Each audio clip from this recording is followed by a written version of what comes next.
¿Alguna vez te has puesto a pensar en las leyendas que nos contaban de niños? Yo recuerdo algunas que, francamente, en lugar de arrullarme, me dejaban con los ojos abiertos mirando el techo. Mm, sí, historias de aparecidos, de monstruos. Exacto.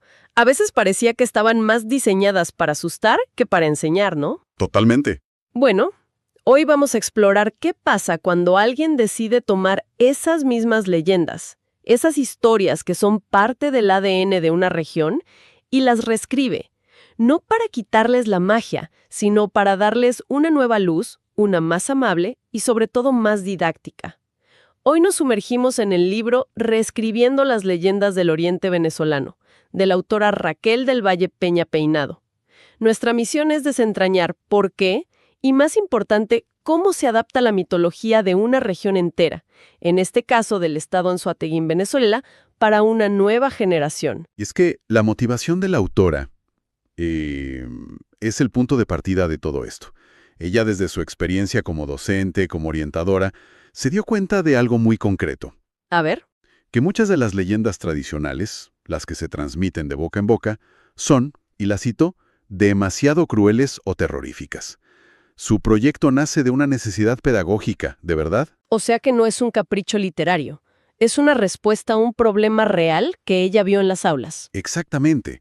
Su meta es crear lo que ella llama historias digeribles. Digeribles. Me gusta ese término. Sí, historias que mantengan la esencia de la identidad local, que hablen de valores, pero despojadas de ese lenguaje violento, de esas imágenes que pueden ser perjudiciales para un niño. De hecho, el prólogo del libro cuenta una anécdota que lo resume todo a la perfección. ¿Cuál? El hijo pequeño de la prologuista, la doctora Yesenia Centeno, tenía una tarea escolar sobre leyendas locales y el niño terminó genuinamente asustado por los cuentos que encontró. Claro, es que esa es la paradoja. Les pedimos que se conecten con su cultura, pero la puerta de entrada a veces es una historia de terror. Justo. Y la autora propone una alternativa. Hay un ejemplo en el libro que ilustra su método de maravilla. La leyenda de la piedra sobre el río Orinoco. Ok. Hay una versión popular que habla de una serpiente monstruosa, gigantesca, que vive en la roca y que se traga barcos enteros. Es puro terror. Pero existe otra versión, una explicación científica, que dice que dentro de la roca hay una cueva que genera corrientes y remolinos. Ah, o sea que el peligro es real, pero la causa es natural. Ahí está. Y la autora, por supuesto, elige ese segundo camino. No niega el peligro, pero lo explica, lo desmitifica. Convierte un cuento de monstruos en una lección de geografía y de precaución. Es una decisión consciente, cambiar el miedo por el conocimiento. Me encanta. Bueno, con esa filosofía en mente, empecemos este recorrido. El libro nos lleva por un viaje geográfico y mítico. ¿Por dónde empezamos? Empezamos por la capital del estado, Barcelona. Una ciudad con un pie en la historia y otro en la modernidad. Y sus leyendas reflejan eso. Nacen tanto del río como de sus calles.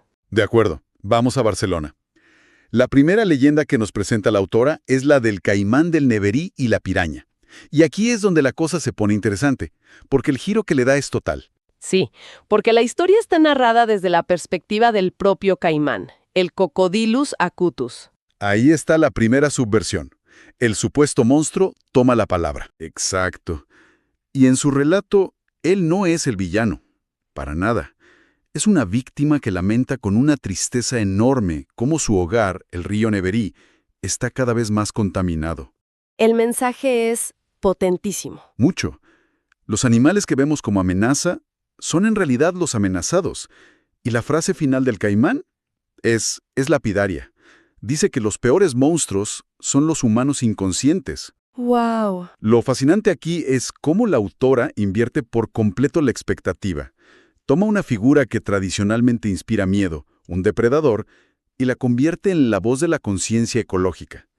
Ya no es una advertencia de no te acerques al río, sino una fábula moderna sobre conservación. Es una herramienta pedagógica increíblemente efectiva. Efectivísima. Entonces, este es un patrón que veremos a lo largo del libro. Tomar a un monstruo y darle una voz para una causa moderna. Es una de sus estrategias clave, sí. Recontextualizar la figura del monstruo para que genere empatía y reflexión, no miedo. Pero no solo lo hace con animales, También con personas. también con personas. Ahí es donde entran los personajes que ella llama locos ilustres, ¿cierto? Cierto. De la voz de la naturaleza pasamos a las voces de la ciudad. Precisamente, rescata a dos figuras muy populares del imaginario barcelonés, Bombón y Pureta. Cuéntanos de Bombón. El nombre ya es curioso. Bombón era un hombre altísimo, que llamaba la atención porque siempre vestía un traje, aunque estuviera sucio, pero andaba descalzo por toda la ciudad. Y su apodo, dicen, venía del sonido que hacía bom bom bom, cuando cargaba agua del río en unos grandes envases de metal. Era parte del paisaje urbano. De hecho, hoy tiene una estatua en la ciudad. Tal cual.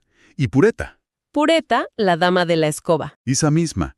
Era una mujer que, con una escoba que ella misma hacía con ramas, barría obsesivamente las calles del centro histórico, y cuentan que se enfadaba muchísimo si alguien osaba pisar la zona que acababa de limpiar. Son personajes entrañables, casi de película. Pero, ¿cómo los convierte el autor en leyenda? Porque podrían ser solo anécdotas. Ahí está la genialidad de su enfoque. No se queda en lo pintoresco. Eleva a estos personajes a un plano simbólico. A Bombón lo presenta como un símbolo que llama a la conciencia colectiva. ¿En qué sentido? Su imagen, con ese traje digno pero descalzo, se convierte en un recordatorio silencioso sobre la pobreza, sobre la indiferencia social, pero también sobre la dignidad que persiste en las circunstancias más duras. Es una inversión de perspectiva total. Te hace pensar que la verdadera locura no es la de ellos, sino la indiferencia con la que miramos. Exacto. Y con Pureta hace algo muy parecido. La transforma en un ícono de la pulcritud. Y a través de su historia, la autora nos lanza una pregunta muy directa. ¿Quién está realmente más loco? ¿La que limpia o el que ensucia? Justo. La persona que se obsesiona con limpiar el espacio de todos, o quienes, en su supuesta cordura, lo ensucian sin la menor consideración. Es una crítica social sutil, pero tremendamente efectiva. Fascinante. Pero bueno, dejemos la ciudad y vámonos a la costa. El siguiente grupo de historias nos lleva a Lechería y Puerto La Cruz, donde el mar es el protagonista. Imagino que el tono cambia por completo. Totalmente. Aquí, el agua salada y el horizonte dictan las reglas. En Lechería, la leyenda central es la del Morro, un lugar icónico. La autora lo describe como un espacio mágico, que antes de los españoles era hogar de sirenas que protegían a los marineros de la tribu Cariña. Su canto era una guía, una protección. Pero la historia tiene un giro melancólico. Sí, es una leyenda sobre la pérdida. Con la llegada de los conquistadores y la construcción del Fortín de la Magdalena, un bastión militar, la energía del lugar cambia para siempre. Y las sirenas lo sienten. Claro. Según la leyenda reescrita, ahora su canto ya no es de protección, sino de melancolía. Cantan con añoranza por un mundo que se perdió. O sea que la magia no desaparece, pero se vuelve triste. Es una leyenda sobre el eco de la memoria. Esa es la clave. No es una historia de una batalla épica. Es mucho más sutil. Captura la transformación de un espacio sagrado en uno histórico. Y el canto de las sirenas es el lamento por esa transición. Es una reflexión sobre el choque cultural y la nostalgia. Muy poético. Y de ahí nos movemos a la ciudad vecina, a Puerto La Cruz. Aquí las fuentes dicen que la autora nos presenta dos mitos muy distintos. Sí, y creo que los pone juntos deliberadamente para mostrar el amplio rango de las leyendas. Por un lado tenemos un mito fundacional, casi de película de aventuras. La del pirata y la cruz del mar, que le da el nombre a la ciudad. Esa misma. Cuenta la historia de un viejo pirata que, en medio de una tormenta brutal, sobrevive de milagro. Al calmarse las aguas, encuentra flotando una enorme cruz hecha de perlas. ¡Wow! Agradecido, desembarca en la bahía más cercana, entierra la cruz para protegerla y jura cuidarla. Tiempo después, muere, pero sus hombres, fieles a la promesa, deciden nombrar ese lugar Puerto La Cruz. Es una historia épica. Tormentas, piratas, tesoros divinos. Y la otra leyenda es completamente diferente. Opuesta, diría yo. Es El pescador y el alcatraz. Un relato mucho más íntimo, más tierno. A ver, cuéntala. Pues, un pescador local se encuentra un alcatraz herido. El ave tiene un plumaje único como si llevara una corona, y el hombre decide cuidarlo. Lo sana, lo alimenta, y al liberarlo descubre que ha salvado al rey de los alcatraces. Ajá. Y como agradecimiento, desde ese día, las aves y los pescadores de la bahía conviven en armonía perfecta. Qué bonito. Es interesante esa dualidad. Por un lado, una historia grandiosa que explica un nombre y por otro, una fábula pequeña sobre la bondad. ¿Crees que las ponen juntas a propósito? Sin duda, nos está diciendo que la identidad de un pueblo no solo se forja con actos heroicos o eventos fundacionales, sino también con pequeños gestos, con la relación respetuosa con el entorno. Una leyenda te da el nombre, la otra te da el alma del lugar. Qué buena forma de verlo. Hemos visto leyendas urbanas, mitos marinos. Nuestra última parada nos lleva a Guananta. Aquí las historias se sienten casi primordiales, como si brotaran de la tierra. Así es. Guananta es un valle rodeado de montañas, y sus leyendas están profundamente arraigadas en esa geografía. Aquí la naturaleza no es solo un escenario, es una entidad viva y poderosa. Empezamos con dos historias que mezclan heroísmo y amor trágico, temas muy clásicos. Sí, pero con un sabor muy local. Primero está Toronoima el Cacique, la historia de un líder que, en una visión, recibe un mensaje del espíritu del río. Una misión. Debe enfrentarse a un jaguar blanco para traer paz a su pueblo. Es el arquetipo del viaje del héroe en su máxima expresión. Y luego tenemos la historia de amor, Shirinsho, la sirena de Guanta. Preciosa y desgarradora, Shirinsho, que significa estrella, está enamorada de Río, el hijo del cacique. Pero Río muere en combate contra los invasores. Uf. Ella es hecha prisionera, y con el corazón destrozado, llora sin consuelo a la orilla del río. Su pena es tan profunda que el dios del valle, conmovido, la transforma en un salto de agua, una cascada con forma de sirena, para unirla eternamente a su amado a través del paisaje. Claro, le dan un alma al paisaje, para que una cascada no sea solo agua cayendo, sino el llanto eterno de un amor perdido. Eso es lo que hacen las leyendas. Esa es una de sus funciones más antiguas. Y en Guanta, esto se lleva a otro nivel, porque la naturaleza se convierte en el personaje principal. Y aquí es donde la filosofía del libro se vuelve clarísima. Hablemos de la culebra del Valle de Guantar. Uno lee ese título y espera un monstruo terrible que hay que matar. Al estilo de San Jorge y el dragón, ¿no? Exacto, pero no es nada de eso, ¿verdad? Para nada. Es quizá el giro más radical del libro. La gran culebra no es un monstruo.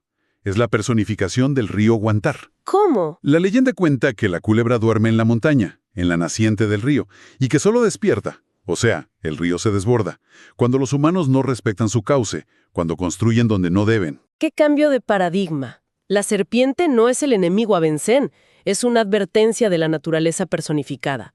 Me parece una idea increíblemente poderosa hoy en día. Es una lección de ecología y de ordenamiento territorial disfrazada de leyenda. Te dice, respeta los límites de la naturaleza, o la naturaleza reclamará lo que es suyo. Y esa misma idea se repite en la historia del cangrejo azul, el animal que le da el nombre a Guanta, Valle de los Cangrejos. Exacto. Y en esta leyenda, el cangrejo azul no es una criatura más. Fue creado para ser el guardián sagrado del mar en ese valle. Sus 5 patas simbolizan una estrella, conectándolo con lo cósmico. O sea que al final el monstruo a temer no es la culebra ni el caimán, sino nuestra propia falta de respeto por el entorno. Es un giro de 180 grados. Has dado en el clavo. Estas leyendas de Guanta encapsulan la filosofía de todo el libro. La autora no busca crear monstruos para infundir miedo. Busca, y esta es la palabra clave, reencantar la naturaleza. Reencantar. ¿Sí? La serpiente no es un enemigo, es una fuerza que exige respeto. El cangrejo es un protector sagrado.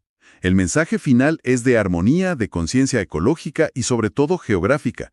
Nos pide entender y respetar el lugar que habitamos. Entonces, si miramos el conjunto, me queda claro que Reescribiendo las leyendas es mucho más que un bonito libro de cuentos. Es un proyecto de preservación cultural muy consciente. Totalmente. Adapta deliberadamente el pasado para enseñar valores urgentes, ecología, civismo, respeto, y eso es fundamental. En un mundo cada vez más globalizado, donde las culturas tienden a homogeneizarse, rescatar y sobre todo actualizar estas historias fortalece la identidad local de una manera increíble. Reliquias estáticas. Son narrativas vivas, que pueden y deben evolucionar. La autora no traiciona el pasado, lo hace dialogar con el presente. Todo esto me hace pensar. Las leyendas siempre nos cuentan historias sobre el pasado, sobre los orígenes. Pero inevitablemente nos hacen reflexionar sobre el ahora, sobre las historias que nosotros mismos estamos construyendo día a día. Y creo que esa es la pregunta final que nos deja este análisis. Una idea para seguir pensando. Si las leyendas del pasado se reescriben para reflejar los valores de hoy, cabe preguntarse, ¿qué nuevas leyendas estamos creando nosotros, ahora mismo, en nuestras propias comunidades? Buena pregunta. ¿Qué historias se contarán sobre nuestra época? Y, lo más importante, ¿qué valores transmitirán a las futuras generaciones?